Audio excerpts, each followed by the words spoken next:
La pregunta 17 habla de uno de los subtipos del fallo renal agudo, que es el fallo parenquimatoso.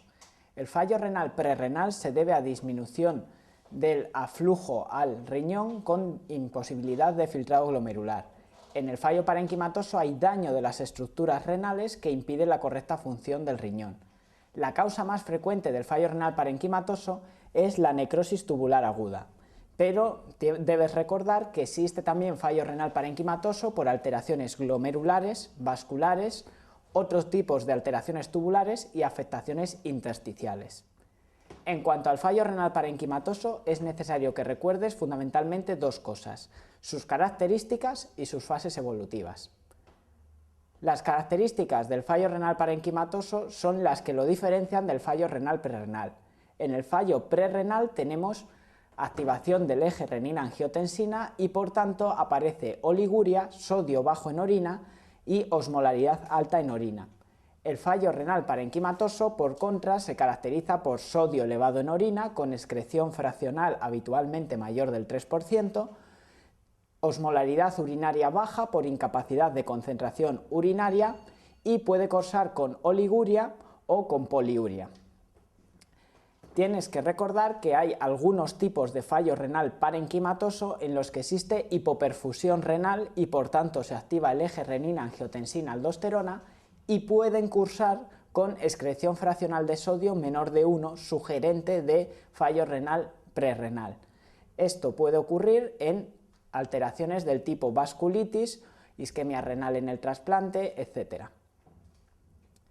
Con respecto a las fases del fallo renal parenquimatoso, se distinguen 4 fases evolutivas. La primera fase es una fase de daño renal reversible, que habitualmente se corresponde con la fase prerrenal si el origen es isquémico o con un daño tubular reversible cuando el origen es farmacológico. En esta fase, la hidratación abundante consigue evitar la progresión del daño renal y el establecimiento de las otras 3 fases sucesivas. La segunda fase es la fase de oliguria, en la que aparece fallo renal con elevación de la creatinina y productos de desechos nitrogenados y descenso del filtrado glomerular con oliguria. Esta fase tiene una duración variable de entre 3 a 10 días, dependiendo de la intensidad del tratamiento que se instaure. La tercera fase es la que se denomina poliuria ineficaz. En esta fase se restaura el filtrado glomerular y por tanto aumenta el volumen de diuresis, que además está incrementado sobre lo normal por 2 fenómenos. Por una parte, diuresis osmótica para eliminar productos de desecho nitrogenados que se habían ido acumulando durante la fase de oliguria, y por otra parte, destrucción, más bien desestructuración del gradiente córtico-medular por la ausencia de función del asa de Henle que impide la concentración urinaria.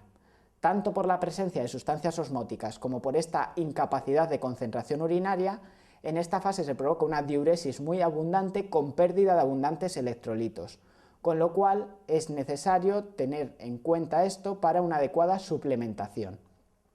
La cuarta fase es la fase de poliuria eficaz.